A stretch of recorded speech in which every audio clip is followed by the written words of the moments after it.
ఆట మొదలైంది. గ్రామాల నుంచి గెలుపుబాట పడుతుంది. కేసీఆర్ మళ్లీ రావాలంటూ పల్లెలు దిక్కులు పిక్కటిలేలా నిలదీస్తున్నాయి. రేవంత్ సర్కార్ నియంతృత్వ పోకడను నిరసిస్తూ తండాలు గూడాలు పల్లెల నుంచి జనం ప్రభంజనమై కదిలింది. గులాబీ జెండాకు జేజేలు పలుకుతూ మారుమోగించింది. అంతా ఏకమైతే ఎలా ఉంటుందో, సంఘటితమై సమరం చేయడం అంటే ఏంటిదో హస్తం నేతలకు అర్థమయ్యేలా గ్రామాలు గర్జించాయి. చెట్టు మాదే పుట్టా మాదే అంటూ గులాబీ పార్టీని గుండెలకు హత్తుకున్నాయి.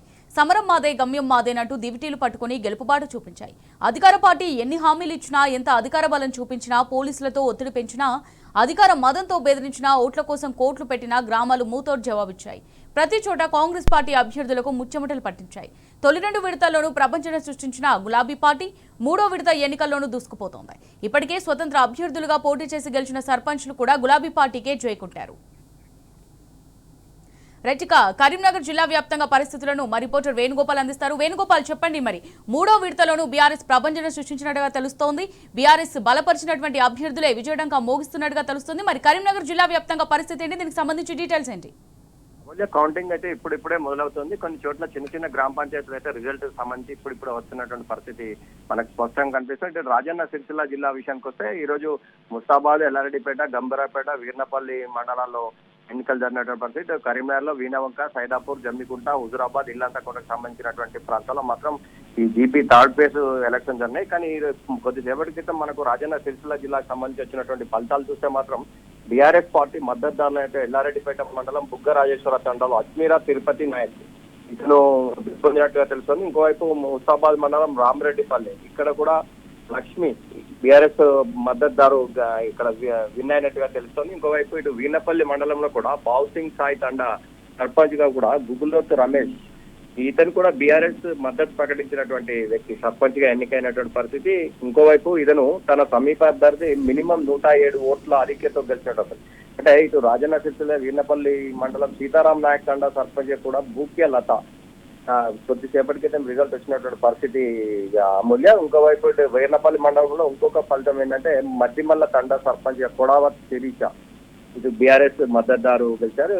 ఇంకోవైపు మొర్రాపూర్ గ్రామ సర్పంచ్ కూడా భూక్య రాజు గెలిచినటువంటి పరిస్థితి. అంటే మొత్తం మీద అయితే ఇక్కడ వీర్నపల్లి కావచ్చు, ఎల్లారెడ్డిపేట కావచ్చు, ఇక్కడ చాలా మటుకు బీఆర్ఎస్ పార్టీ మద్దతుదారులు అయినటువంటి వాళ్ళు అవుతా ఉన్నారు. ఇంకా కొంత రిజల్ట్ రావాల్సింది.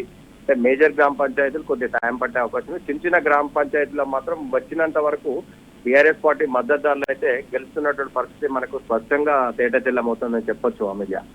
రైట్ వేణుగోపాల్ రావు, ఇప్పుడు మనం చూసినట్టయితే అంటే కౌంటింగ్ మొత్తం ఎప్పట్లోగా పూర్తయ్యే అవకాశాలు కనిపిస్తున్నాయి. మనం మొదటి విడత 2వ విడత చూసినట్టయితే బీఆర్ఎస్కే జనం పట్టం కట్టినట్టుగా తెలుస్తుంది, బీఆర్ఎస్ బలపరిచిన అభ్యర్థులుగా. మరి 3వ విడత ఫలితాల్లో కూడా బీఆర్ఎస్ వైపే జనం మొగ్గు చూపినట్టుగా తెలుస్తుందా? మరి దీనికి సంబంధించిన డీటెయిల్స్ ఏంటి? అమూల్య, యాక్చువల్గా అయితే తెలంగాణ రాష్ట్రం ఏర్పడిన తర్వాత తెలంగాణ రాష్ట్రం ఏకైక లక్ష్యం పోరాటం ఒకైతే అయితే ఇంకోవైపు కేసీఆర్ ముఖ్యమంత్రిగా ఉన్నప్పుడు ఆ తండాలను సైతం మినిమం 500 ఉన్న తండాలను కూడా గ్రామ పంచాయతీలు చేస్తా అని చెప్పి ఆనాడు చెప్పినటువంటి నేపథ్యం. ఆ నేపథ్యం ఒకైతే 500 ఉన్న తండాలను కూడా గ్రామ పంచాయతీలు చేసినటువంటి పరిస్థితి. ఈ నేపథ్యంలో కూడా గ్రామ పంచాయతీలకు సంబంధించి ఇప్పుడు వచ్చిన తండాలన్నీ కూడా ఆనాడు కేసీఆర్ చేసినటువంటి గ్రామ పంచాయతీలు రూపుదిద్దుకున్నటువంటి పరిస్థితి. అంటే వాళ్ళ హక్కు వాళ్ళను వాళ్ళు పరిపాలించుకుంటా మా ఈ తండాలు కూడా గ్రామ పంచాయతీలు కావాలని చెప్పి గత కొన్ని సంవత్సరాలుగా వాళ్ళు పోరాటం చేసినటువంటి పరిస్థితి. ఆ పోరాటం చేసిన నేపథ్యంలో కేసీఆర్ ప్రత్యక్షంగా తండాలను దృష్టిలో ఉంచుకొని 500 ఉన్న ప్రతి ఒక్క తండాన్ని కూడా గ్రామ పంచాయతీ చేసినటువంటి పరిస్థితి. ఈ నేపథ్యం ఒకటైతే ఇంకోవైపు గ్రామీణ ప్రాంతాల్లో బీఆర్ఎస్ పార్టీ అధికారులు ఉన్నప్పుడు వాళ్ళకి కావాల్సిన మౌలిక వసతులన్నీ కూడా ఏర్పాటు చేసిన నేపథ్యంలో కూడా అప్పుడు పొందిన సంక్షేమ పథకాలు కావచ్చు, వాళ్ళకు సంబంధించినటువంటి గ్రామంలో ఫెసిలిటీస్ కావచ్చు, ప్రకృతి అంటే వాళ్ళకి ప్రతి ఒక్కరు కూడా హరితహారము, ట్రాక్టర్స్ గ్రామీణ ప్రాంతాల్లో ఒక సర్పంచ్ కి ట్రాక్టర్ ఇవ్వడం, అంటే ఇట్లాంటి వాటిల్లో కూడా బీఆర్ఎస్ పార్టీ అప్పుడు ప్రతి ఒక్క దాని మీద కూడా ప్రత్యక్షంగా పరోక్షంగా వాళ్ళతో మమేకమై వాళ్ళకి కావాల్సిన అన్ని మౌలిక వసతులు ఏర్పాటు చేసిన నేపథ్యం. ఈ నేపథ్యం ఒకటైతే తండాల్లో కూడా గ్రామ పంచాయతీలు రావడం, అంటే ఇవన్నీ కూడా వాళ్ళు మరవలేని పరిస్థితిలోనే ఈ రోజు ప్రత్యక్షంగా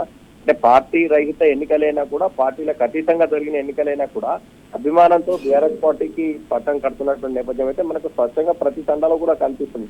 అంటే మొదటి విడత 2వ విడతలో కూడా ఇప్పుడు తంగలపల్లి మండలం విషయానికి వస్తే అమూల్య 30 గ్రామ పంచాయతీలు ఉంటే 20 గ్రామ పంచాయతీలు కైవసం చేసుకున్నటువంటి పరిస్థితి బీఆర్ఎస్ పార్టీ మద్దతుదారులు. అంటే అదే రిపీట్ ఇప్పుడు కూడా కనిపించే అవకాశాలు అయితే స్పష్టంగా కనిపిస్తా ఉన్నాయి. అంటే పూర్తిగా మనకు చిన్న గ్రామ పంచాయతీల విషయానికి వస్తే కొంత టైం అంటే ఇంకొక 1-2 గంటలలో వస్తాయి. కానీ మేజర్ గ్రామ పంచాయతీలు మాత్రం కొద్దిగా టైం పట్టే అవకాశం ఉంది. రాత్రి 9 కావచ్చు, 10 కూడా కావచ్చు. ఎందుకంటే మాన్యువల్ కౌంటింగ్ ఉంటుంది, బ్యాలెట్ పేపర్ కనుక వెయిట్ చేయాల్సిన అవసరం అయితే ఉంటుంది. అమూల్య మొత్తం మీద చిన్న చిన్న గ్రామ పంచాయతీల రిజల్ట్స్ అయితే వస్తా ఉన్నాయి. ఇంకో గంట అయితే మాత్రం ఇంకొక 5, 6, 10 గ్రామ పంచాయతీల రిజల్ట్ వచ్చే అవకాశాలు అయితే స్పష్టంగా కనిపిస్తుంది చెప్పొచ్చు Amulya. Right, thank you Venugopal Rao.